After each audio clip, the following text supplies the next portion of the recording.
First term the starting value of AP, the starting value of AP sequence, जो starting value होता है जिसमें ये रखा है A1, A2, A3 वैसे। ये मेरा हो गया क्या फर्स्ट टर्म, फर्स्ट टर्म। अब आगे हम जैसे चलते जाएंगे बढ़ते जाएंगे तो और बहुत सारी चीजें मिलेंगी। इन दोनों के बीच का डिफरेंस डी होता है, इसी को बोलते हैं कॉमन डिफरेंस,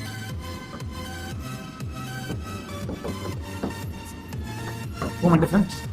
अब आगे देखते क्या है, ये फर्स्ट टर्म हो गया आपका, कॉमन डिफरेंस हो गया। The constant value added to each term to get the next term, जो कांस्टेंट वैल्यू हम लोग ऐड कर रहे हैं टर्म बाय चलते जा रहे हैं, वही हम लोग का होता है कांस्टेंट डिफरेंस। जैसे हमने आपको भी एग्जांपल बताया था पीछे में ये वाला, उसमें 3 ऐड हो रहा बराबर, ये क्या है इसका कॉमन डिफरेंस है। आगे आते हैं n टर्म, इसको हम an से डिनोट करते हैं।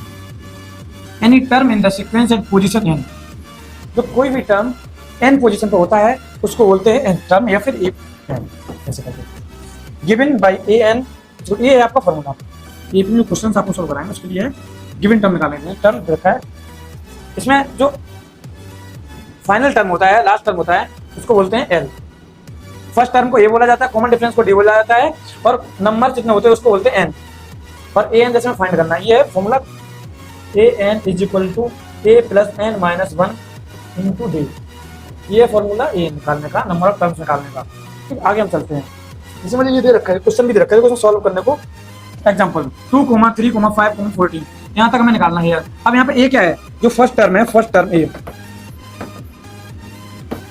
a जो दे रखा है उसकी वैल्यू है 2। आगे देखते हैं इसमें कॉमन डिफरेंस क्या है। कॉमन डिफरेंस निकालने के लिए d is equal to a2 minus a1 करना पड़ता है। a2 की वैल्यू है 5 और a1 की वैल्यू है 2। कॉमन डिफरेंस आ गया मेरा 3। कॉमन डिफरेंस कितना आ गया 3। हमें देखो एक, अब यहाँ टर्म्स कितने हैं 1 2 3 4 5, n इज इक्वल टू 5। इन सभी की वैल्यू पता चल गई, ये वैल्यू रखते हैं, हमें निकालना, फाइंड करना है। लास्ट टर्म भी दे रखा है इसमें, देखो 14 है, l इज इक्वल टू 14 लिखना चाहो तो लास्ट टर्म फाइंड करना है। an is equal to a5 is equal to, देखो लास्ट टर्म मतलब 5 होगा, a की वैल्यू है जो वो है 2 प्लस n की वैल्यू 5 माइनस 1 इंटू d की वैल्यू मुझे पता है 3।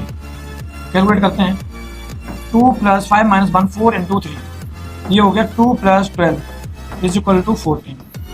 ठीक है, तो हम लोग को दे ही रखा था, लास्ट टर्म निकाल लिया हम लोगों ने यहाँ से। अब लास्ट टर्म निकालने के बाद करना क्या है, लास्ट टर्म पूछा गया था, जो लास्ट टर्म है वही पूछा गया था।